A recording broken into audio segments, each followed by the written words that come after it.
This man of God, they have come out again to speak a lot concerning Mazi Kanu and concerning what has been going on between Mazi and the Nigerian government. But this time around, he has changed into a different dimension and is saying that Tinubu need to release Mazi Kanu to avoid US attack, because the way that US will come this time will be different from the way they have been coming. That he need to release him. If you can see very well that Mazi Kanu did not do anything that warrants the federal government to sentence him to life imprisonment. But due to that, they see that he's the one that is talking, that is directing, and that is leaking the secret of Nigeria and the evil thing they are doing. That is why they sentence him to prison. But this time, this man of God is a powerful man of God. So we have now rising up, start saying a lot of things concerning what will happen very soon if the Tinubu government did not release Mazi Kanu, and the US government, they are coming for the rescue of Mazi Kanu if the government did not do the needful, because you know that they may think that you used to, or they may think that this one will just be ordinary talk. In fact, don't skip any part of it. Make sure you watch it so that you understand everything that is going on and how this country is been operating. Because Nigeria is one kind of country that no matter whatever you do or whatever you see, whatever you say, if you did not support the government that is on power, know that nothing you are doing that they will be hearing, unless you start supporting the evil government. And that is what has been happening since all those while. So as you're about to watch, like, subscribe, and make sure you share it. Let others see what that is going on in Nigeria. This man of God is one of the fearless men of God we say I don't see for Nigeria. He don't give warning to Tinubu if Mazi Kanu no dey release. I want make you pay attention. Click the subscribe button for us. Now beg at the beg now. This work no dey easy. And my knees dey on the ground. Click the subscribe button for us. Now the only way on a fit take encourage supporters. Listen to waiting in talk. We go to happen for our country Nigeria if Mazi Kanu no dey release, and waiting in talk about Donald Trump where we say we go fuel. In fact, waiting talk they even shock me. Everywhere they shake right now. I want make una watch this video to the end. The ending side now the most important place we una need to pay attention. A lot of things we be say one man of God even talk the same thing with this man of God talk. Click the subscribe button for us. I beg. We're going to give you updates on every single thing where they go on for our country Nigeria. This time around, we don't need to joke with this particular prophecy by this man of God. I gave a prophecy many months ago, towards early this year. I said I saw a foreign country coming to launch an attack against Aso Rock of Nigeria because of one person, which is Mazi Nnamdi Kanu. I gave that prophecy. I said because God is about to cross his hand. When God crosses his hand, it will be an issue that nobody will be able to stop. I gave that prophecy many months ago. I told you, I say a white country are coming to attack Nigeria. Release Mazi Nnamdi Kanu. Let him go. Let the Igbos go. If you don't want them to rule Nigeria, give them President Biafra. Let them go. Or release Mazi Nnamdi Kanu. I've been shouting this thing for how many years now?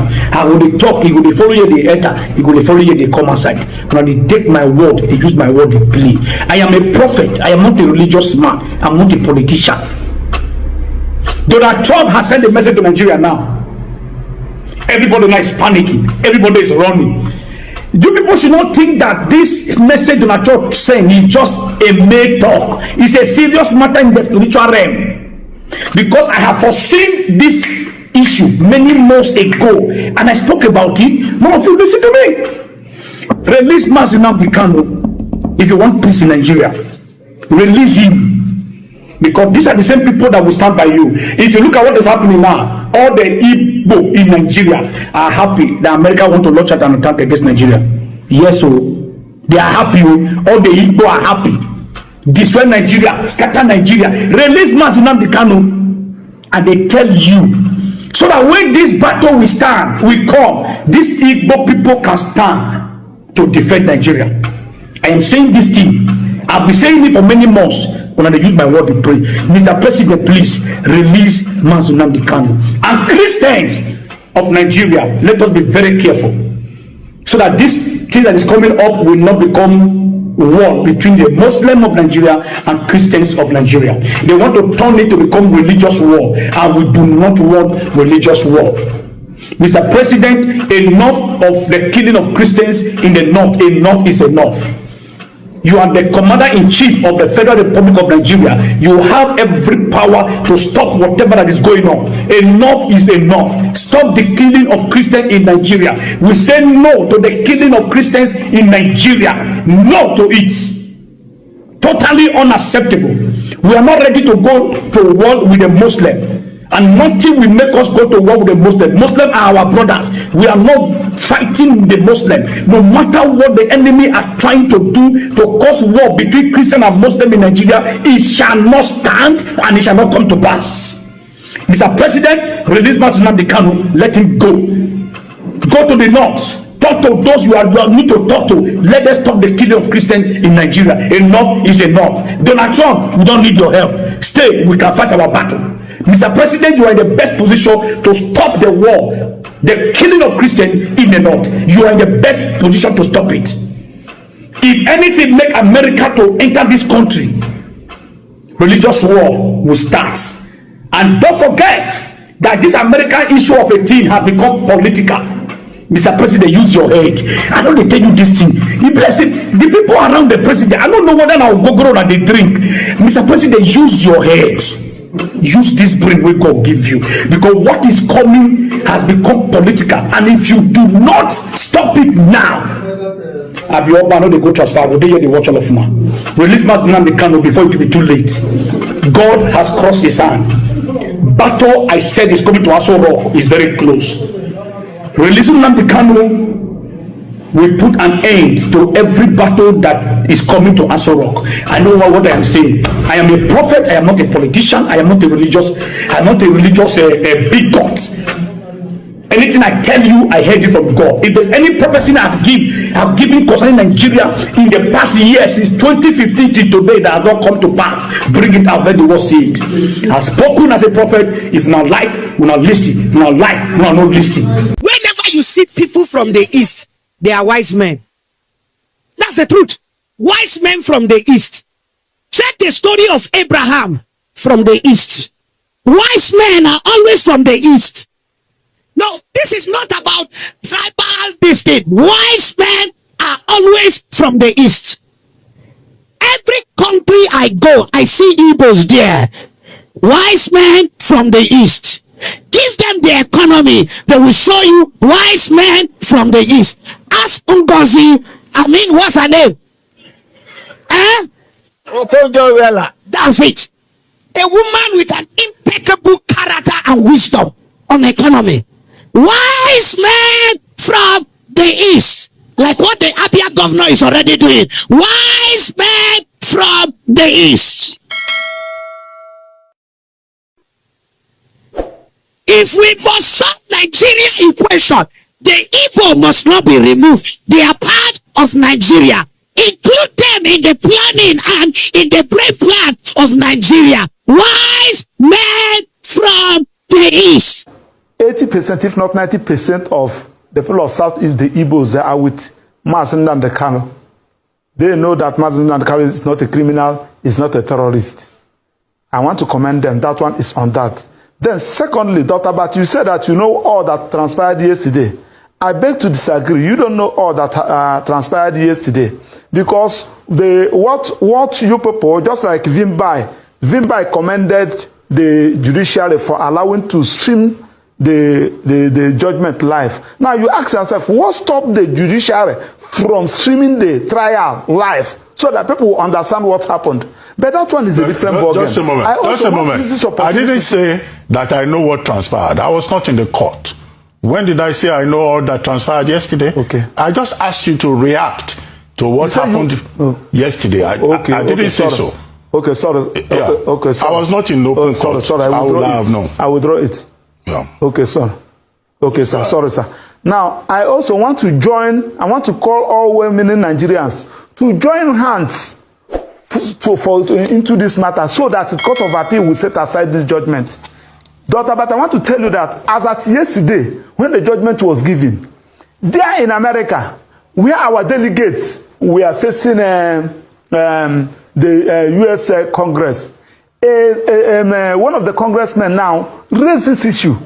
He narrated the kind of injustice Mazi Kanu have suffered in the hands of Nigeria, as if the man is a Nigerian. So most of the times when we are talking, these people get information more than you.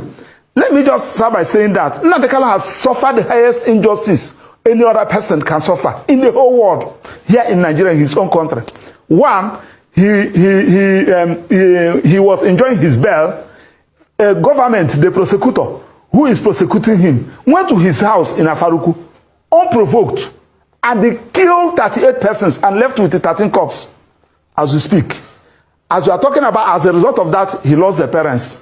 Now, as if that one is not enough, Mazi Kanu ran away and deposed affidavits from Israel. My Lord, I'm in Israel. Look at the circumstances that made me to run away. The affidavits who have it is in the court file. Please, if my Lord can guarantee my security, I will come back to face my trial. While that one was on, he was unlawfully brought back to Nigeria here. And the United Nations, through their special rapporteur, gave a decision saying that Mazi Kanu never is not a terrorist, Mazi Kanu never jumped bail, that as a matter of urgency, that Nigeria should release Mazi Kanu. They refused that judgment. Federal High Court in Umuahia look at all the whole matters we filed, and they said that Mazi Kanu should be released, and that federal government should pay Mazi Kanu 50 billion naira. As we speak to you, the federal government has not complied with that judgment. The same thing applied to Enugu High Court and what have you. I'm not talking about that of Kenya. Coming back to Nigeria here, we continue with the trial. Then Court of Appeal unanimously discharged Mazi Kanu, and they said that no court should try Mazi Kanu. Federal government refused to comply with that order, and they kept Mazi Kanu unlawfully for 9 days before they now file what they call motion for stay in a criminal matter, the first in history. Now, when they filed the motion for stay, the matter gets to Supreme Court. Supreme Court, in looking at all these things, Supreme Court made an decision. One, that Mazi Kanu never jumped bail. That court ought not have revoked his bail, and they condemned the attitude of military sending Operation Python dams in his house and massacred many people there. All right. And they directed the Federal High Court. Let me finish. Let me make this submission. And they referred the matter back to Federal High Court to continue with the trial, with the intention that the matter will continue with the Honorable Justice Binta Nyako's court. So when we get there, Binta Nyako now recused himself. The matter now get back to Justice Omotosho. Mazi Kanu took a fresh plea. That plea Mazi Kanu took before Justice Binta Nyako is no longer effective. He now took a plea, a fresh plea, in a fresh court, starting de novo. Okay. Now that was where the issue of repealed law comes in. Okay. Okay. All right, thank you very much for breaking it down for us this morning. Now, you said as part of your statement that a significant number of people in the Southeast are sympathetic at best to the plight of Nnamdi Kanu. Now, in the interest of public peace, yes, and in the interest of national security, how should this matter be managed, pending when the next decision, whether to appeal or not, will be taken by Nnamdi Kanu? I say this because I believe that at the end of the day, what we want is to ensure that we don't further incite people to aggression or to violence, and that we are able to have some peace in the Southeast. Also, I'd like you to comment on the situation of the sit-at-home order.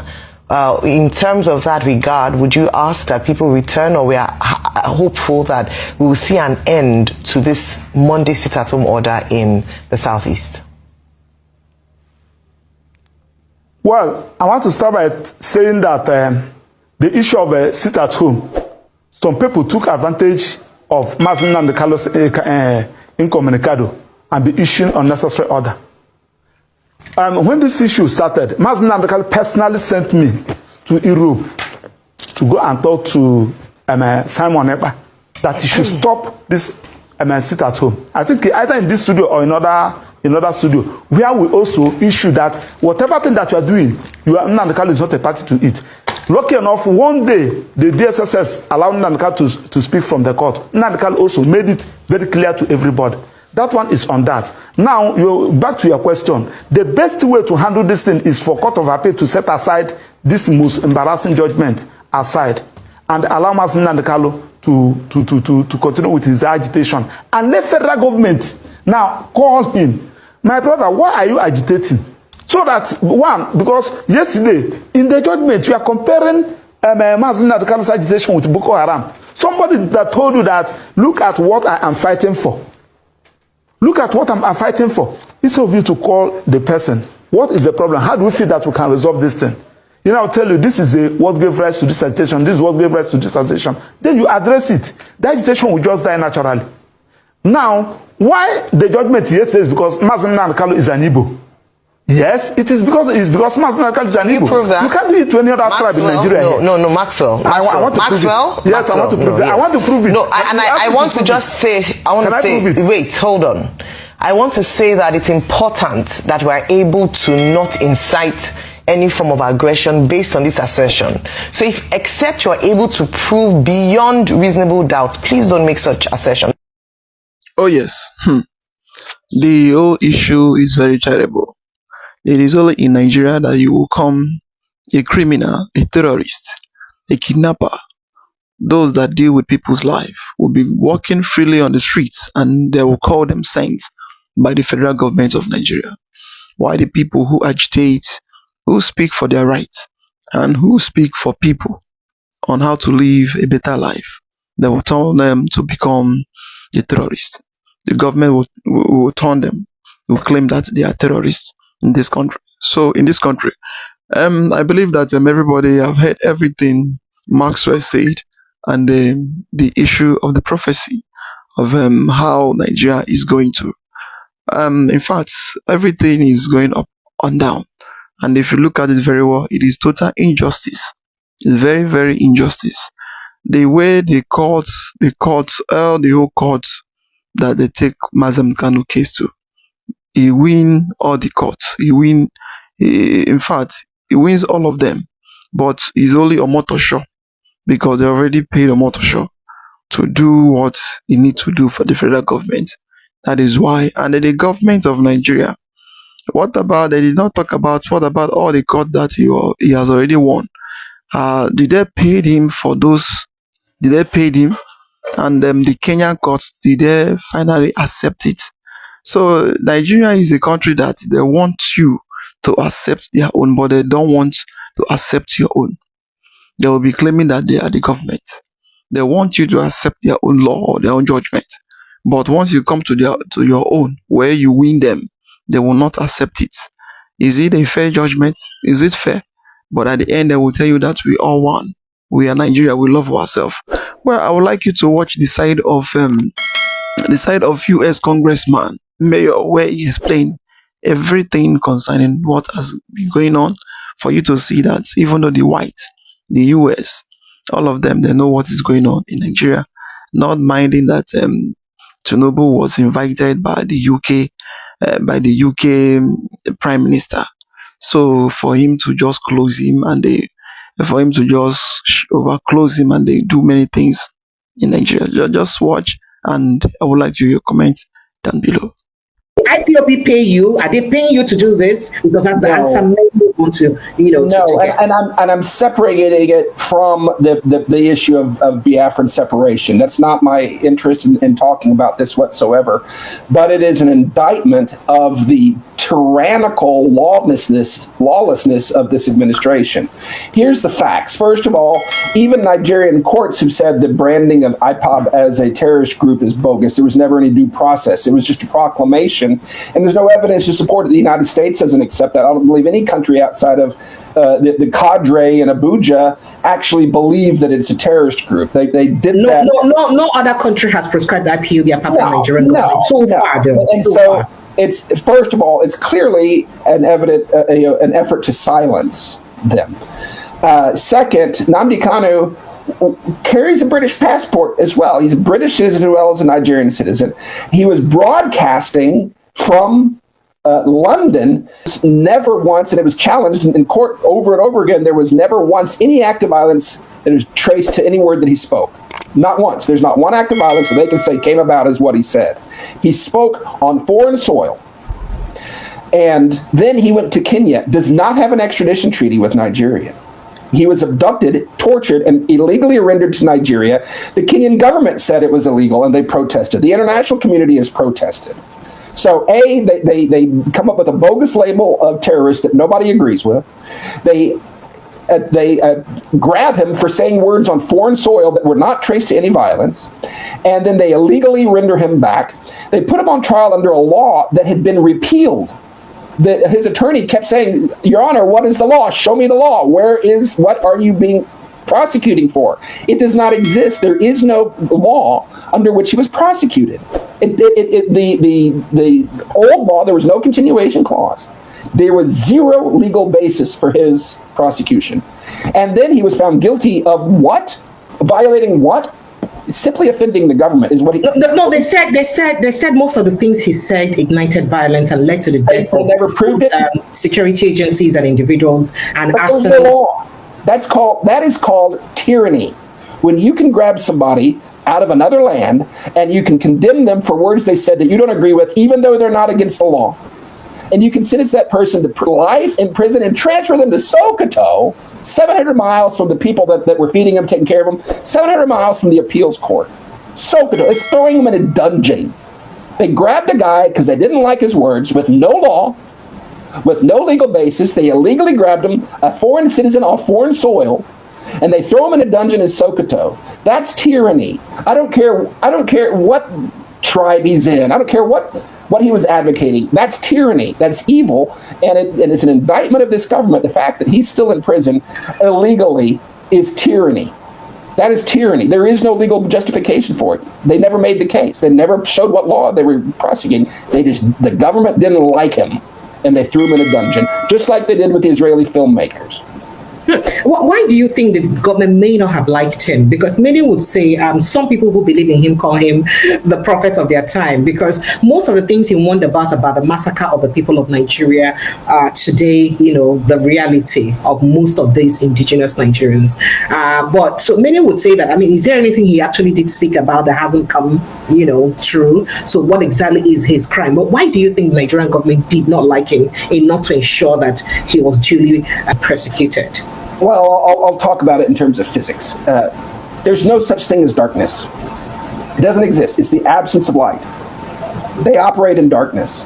They're evil people operating in darkness, and he was shining the light. He was speaking the truth, but they say he was just teaching history. He was just pointing out the obvious about the Constitution, about the founding of Nigeria, about the whole British machinery that they put in motion. That's what he was doing. And that's a threat to the powers that be, because it's the truth. And they can't stand the truth. They can't live in the light because they are children of darkness.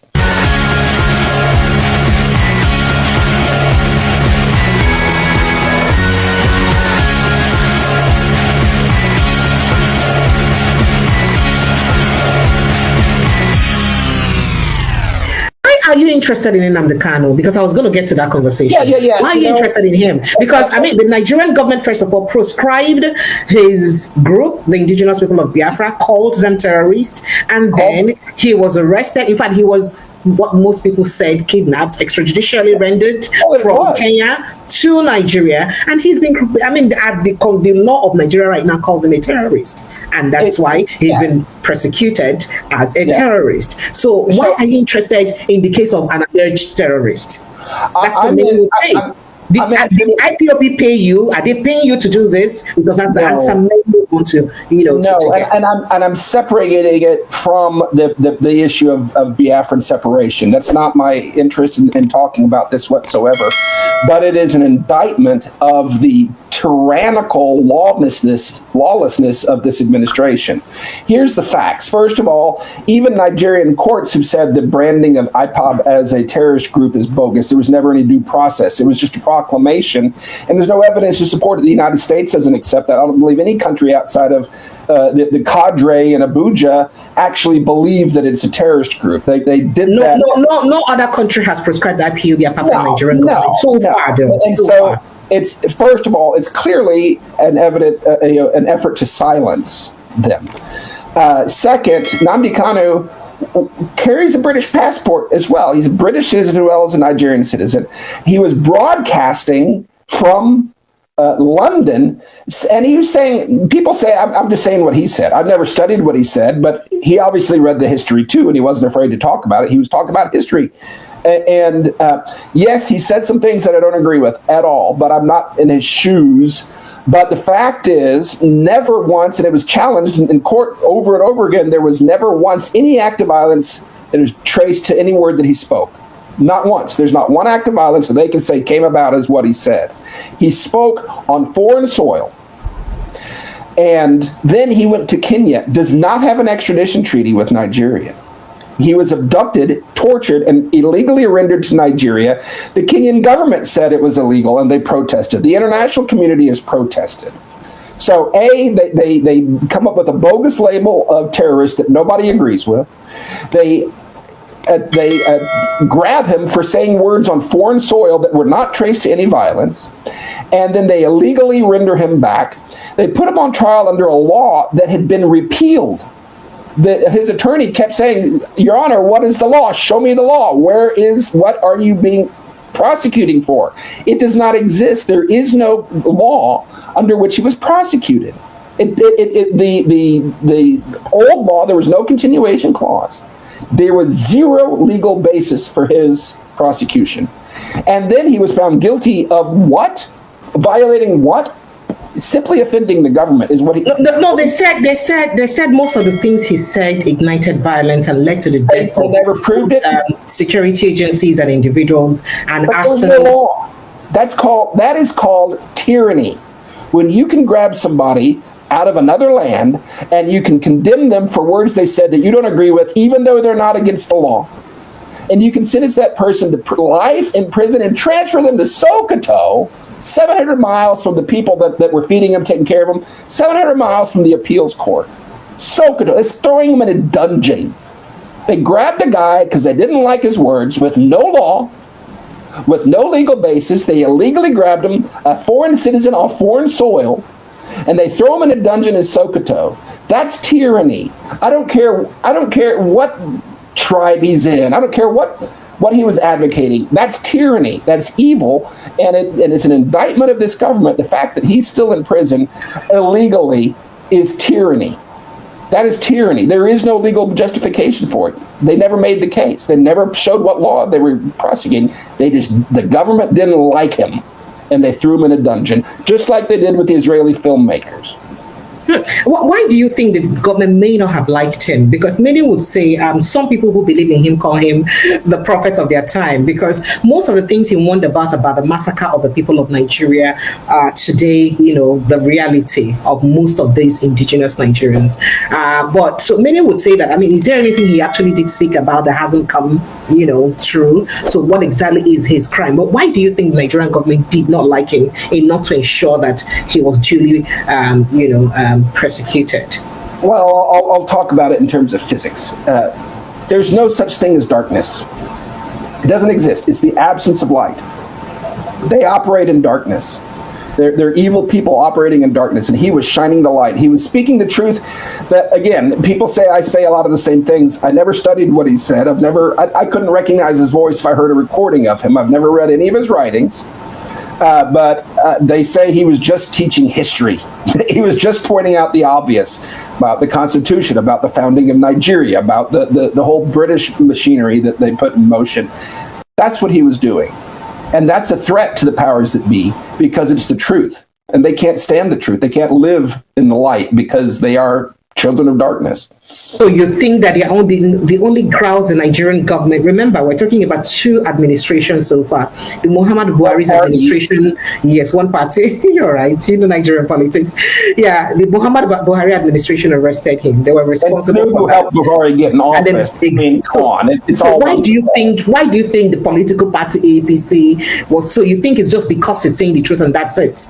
Yeah, why does that truth hurt so much to the administrations, these 2 administrations? There's a reason they banned the teaching of history for 15 years. Because the truth will set you free. There's truth, and they don't want the people to be free. They want people to believe the lie. Why are you looking that up? He's a British citizen. Why do you think the UK was silent? The United Kingdom was quiet?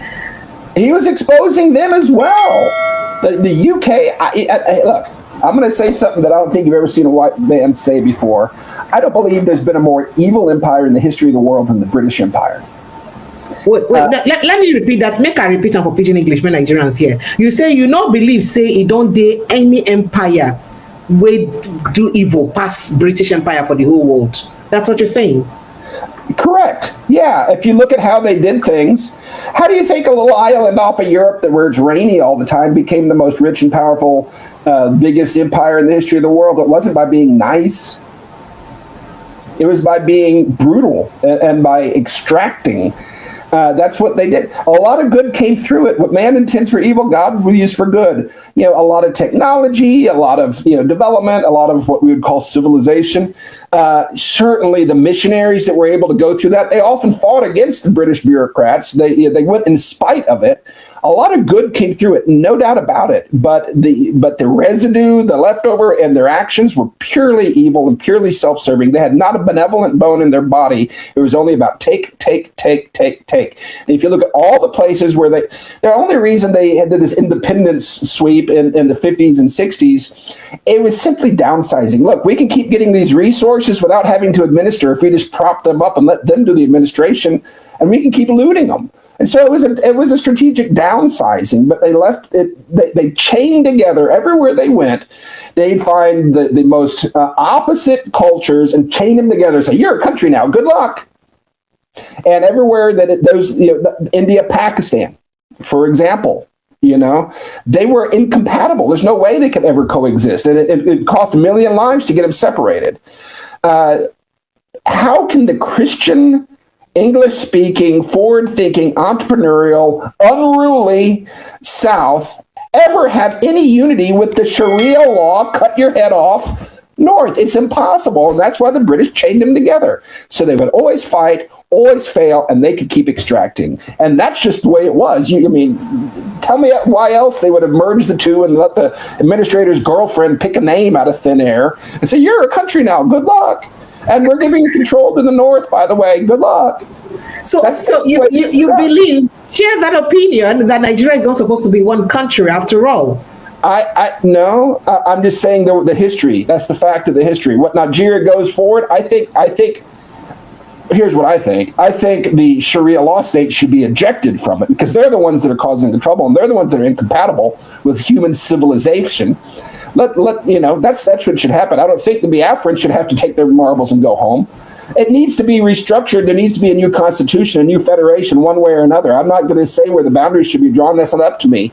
But the constitution, the federation, the whole institution of Nigeria is a corrupt fraud that's an Islamic republic hiding under the illusion of a democracy. That's just reality. Sorry if it offends anybody. Look it up if you don't believe me.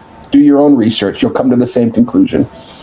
This is sad. You were... Is what I'm saying is the truth sad? What we're saying is sad. We talked about Nnamdi Kanu and why the UK isn't helping out, and you said it's because the UK in itself, it's also evil. Oh yes, he has said it. This man is among of the US congressmen that is in Donald Trump government. So he's among of the US congressmen. So he's among of those that came to Nigeria to see and to interview things that is going on in Nigeria. and also is among of those that is agitating, that is talking for the freedom, mostly for the freedom of Biafra, and for those that are being oppressed in Nigeria. If you don't know him, he's among of them. Him and Rerimo, they came to Nigeria. So, but Rerimo, his own journey is different. Why this one, his own journey is also different. But they are seeing Nigeria in a different two-dimension ways. But him is saying the truth, that if you look around very well, you see that Nigeria, they fall into this democracy, delusion of democracy, and they get into it and they stand in it and be doing evil. And we talk about the darkness. The country is full of darkness, and the only person that is light, that want to shine light to every of them, let every of them understand that they need to have a light in Nigeria. That is the only person that they now cage and put him into a dungeon, into a prison. So that is what is there. And it is good that the international body, they are seeing everything and they know everything that is going on in Nigeria. And it being that there is another group in the world that has already prescribed IPOB like the way the government of Nigeria prescribed them. Every day they would have been hearing news, this and that, but still they have not any group in the country, in the world, that has come out to say IPOB is a terrorist, IPOB is this or that, like the way they used to talk about the Fulani Hismen, the bandits, the Mighty Allah, the cattle breeder, and the rest of them, that all of them, they are now into the terrorist index, all of them, and they are angry. And a country where a Fulani Hismen, cattle breeder, Mighty Allah, and many of their group, they are into the index of terrorists. But in Nigeria, where all of us claim we are in a country, in Nigeria, none of those group is a terrorist in Nigeria. As if Nigeria as of today, those group, they go to meeting, those group, they do everything, those group, they are in government, those group, they are, but the group that is a light, that is shining in the darkness, that is trying to make everybody to understand where they are going and what they stand for. Now the government now tag them a terrorist, find every means to jail the leader, Nnamdi Kanu. But it is obvious that the entire world, none of them accept the case of Omotosho. Till date, they are still asking Omotosho, where is the law that you used to jail Mazi Kanu, that you should show the world the law. And I believe that Omotosho, he will never travel anywhere in this country, out of the country, mostly to go to US or to go to the normal country. Because if you are talking about the UK, you know, UK is the sponsor and the father of all those crime and everything, because UK never wants Nigeria to succeed any day, and they don't want Nigeria to have peace. And whenever they see somebody that is advocating for peace, for unity, for growth, for people to understand where they are going, they are very, very angry for it. So that is why you see them, they will never speak against this injustice that is happening in Nigeria. That is it. I would like to hear a comment down below. What do you think about the whole thing that is going on in the country? Like, subscribe, and make sure you share it. Let others see things that is happening. Say thank you for watching.